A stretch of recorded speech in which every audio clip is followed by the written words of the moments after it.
जय हिंद बच्चों, फिर से आप लोगों को जीनियस क्लासेस में स्वागत है। हम लोग पढ़ रहे हैं क्लास 10th का बिहार बोर्ड का जो वास्तु संख्या है, पहला चैप्टर है प्रश्नावली 1.1।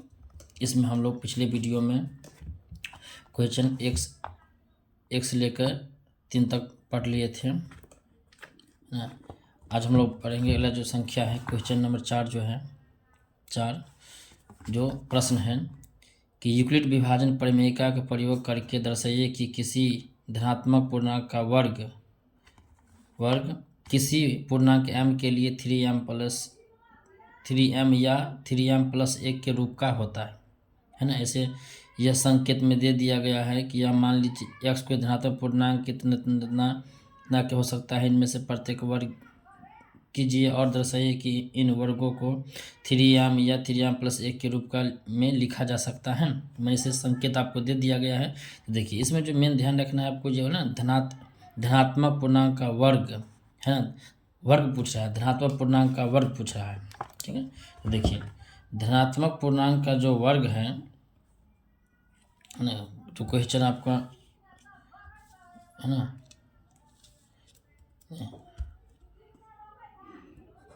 क्वेश्चन नंबर आपको जो 4 है ना, इसको सोल्व करते हैं है ना। बोल रहा है धनात्मक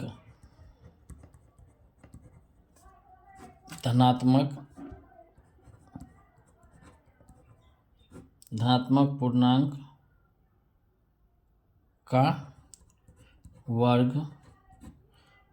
का वर्ग जो है आपको है ना किसके रूप का होना चाहिए, तो 3m या 3m+1 के रूप का, +1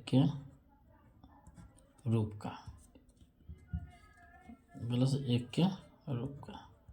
ठीक है, देखिए इसमें धनात्मक जो पूर्णांक हैं, तो इसमें अब जरूरी नहीं कि कौन सा निकला, इसमें देखिए ध्यान रखिएगा 3m या 3m+1 के रूप का। इसमें 3 जो है ना, 3 जो संख्या दिया है ये तो आपको आना ही चाहिए। ठीक है, लेकिन वर्ग भी पूर्णा चाहिए। तो मान लो अगर हम लीजिए धनात्मक पूर्णांक, देखिए धनात्मक पूर्णांक है ना, जैसे अगर 3m या 3m+ वर्ग भी होना चाहिए, जैसे हम 2 भी ले सकते हैं और 3, 2 दिखाना है, 3m या 3m+1 के रूप में दिखाया था, 2 और 3 ले लेते हैं। ठीक है, तो 2 का वर्ग भी हो रहा था, 2 का वर्ग कितना था 4। तो देखिए 4 है, 4 में तो 3 तो आ जाएगा। ठीक है, तो इसको हम कैसे लिख सकते हैं, 3 गुने है 1 और प्लस में क्या होगा आपको 1 आ जाएगा। 3 गुने 1 प्लस में, तो 3 गुने 1 तो 3 और प्लस कितना होगा 3 1 4 हो जाएगा। तो बताइए, बोला था यूक्लिड विभाजन से, तो क्या यूक्लिड विभाजन a बराबर कितना होता है BQ + R। तो शर्त हो गया रूप में a बराबर Q + R में एक जगह ये तो हो गया आपको 4, B की जगह 3 हो गया, Q की जगह 1 हो गया, प्लस में क्या हुआ, तो शर्त लागू होगा यूक्लिड विभाजन का। तो किसके रूप का है, लिखिएगा यह है ना 3m+1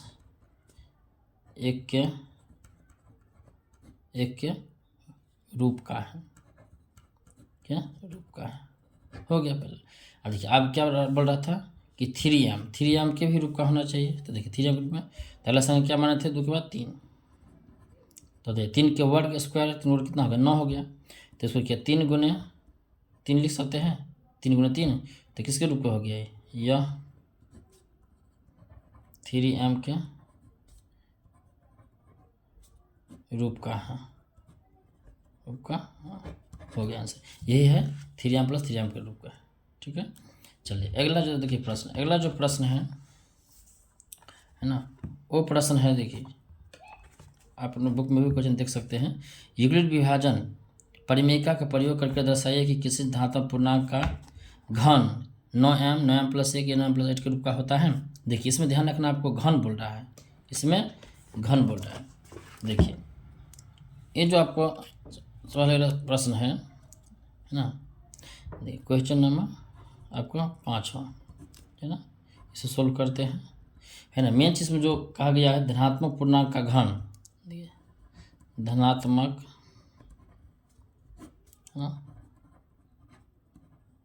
पूर्णांक का घन, है ना। पूर्णांक घन किसके रूप को बोल रहा है, तो देखिए ये जो रूप बोल रहा था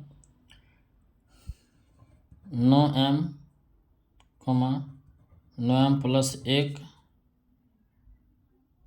या, है ना, या 9m+8 यानी 8 के रूप का, 8 के रूप का, ठीक है। ये आपका प्रश्न कर रहा था, ठीक है। तो देखिए इसमें जो मेन चीज़ जो घन है ना, आपको घन याद रखना है, जो घन तो घन में देखिए इसमें बोला 9m या 9m+1 या 9m+ का थी 8 के रूप का होना चाहिए, ठीक है। तो देखिए इसमें कोई भी लगातार, अभी किसी की संख्या का नाम लिया है कि आपको सम लेना है कि विषम लेना है ना, लेकिन एगो धनात्मक था मतलब प्लस मान लेना है। तो देखिए लगातार अगर मान लिया हम 2 लेते हैं तो 2 का वर्ग 4 होता है, 2 का घन कितना होता है 8, तो 8 तो आएगा, लेकिन 9 में तो, है ना, 8 में तो 9 नहीं आएगा, है ना। तो 2 के बाद क्या लेंगे 3 लेंगे, कितना लेंगे 3 से। तो यहाँ ध्यान रखिएगा धनात्मक पूर्णांक, धनात्मक पूर्णांक क्या है, मान लेते हैं 3, 4 और 5, 3 लगातार ले लेते हैं, कोई भी संख्या अदर संख्या भी ले सकते हैं। तो 3, 4 और 5, देखिए हमें 3 का घन भी दिखाना है, 3 का घन कितना होता है, ये 3 का घन जो होता है आपको होता है 27, है ना। तो 3 का घन 27 हुआ, तो इसमें देखिए रूप में भी दिखाना है, तो पहले 9m है, तो देखिए 9 तो आएगा ही गुना में, कि इसमें 9 पहले से है, और गुना में क्या है 9 तिया 27, ठीक है। तो किसके रूप में हो गया है, यह 9m के रूप का, हाँ पहला शर्त लागू हो गया, ठीक है। चलिए अगला क्या है, अगला जो संख्या लिए थे 4, बताइए 4 का क्यों, 4 का घन निकालना है, तो 4 का घन होता है 64, ठीक है। देखिए 64 तो आ गया, तो इसमें ध्यान रखिए ये जो है ना कह रहा था ना 9m+1 या 9m+8, तो दूसरा 9m+1 है, तो देखिए 9 तो आएगा ही मल्टीप्लाई में, क्योंकि यहाँ 9 पहले से है। आप देखिए 9 है, इसको 7 से गुना कीजिए, प्लस में एक जोड़िए, तो देखिए 9 से 63 कितना हो गया 64 पूर गया, तो हो गया किसके रूप का हो गया, यह 9m+1 के रूप का, 1 के रूप का हो गया, शर्त लागू 9m+1 के रूप। आप बोल रहा था आपको 9m+8 के रूप का होना चाहिए, ठीक है। तो देखिए अगला संख्या क्या माने थे 5, ठीक ना, ये था ना। तो 5 का क्यू निकालिए, कितना 5 का क्यू होता है, तो 125, तो 125 हुआ। तो देखिए 125 का हमें दिखाना है रूप में, तो देखिए 9 तो मल्टीप्लाई में आएगा ही, 9 के गुना में आएगा ही, ठीक है। उसके बाद देखिए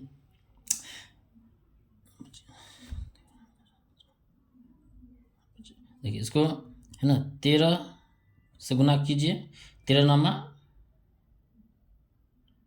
117, और प्लस में कितना हो गया 8 जोड़ी था, 13 नामा 117, 8 कितना हो गया 25, 125 पूर गया। तो देखिए किसके रूप का हो गई है 9m+ कितना 8 के रूप का, 9m+8 के रूप का है। देखिए आगे सब शर्त लागू हो गया। देखिए पहले था 9m, तो 9m के रूप का हो गया, दूसरा था 9m+1, तो 9m+1 के रूप का, तब कितना था 9m+ में कितना 8 था, देखिए 9m+ में 8 के रूप का हो गया। तो यही आपको हो गया ये है, ठीक है। तो ये हो गया आपको प्रश्नावली, है ना, 1.1 का क्वेश्चन नंबर 4 और 5 नंबर, ठीक है। अब प्रश्नावली 1.2 है, हम नेक्स्ट वीडियो में पढ़ेंगे, ठीक है।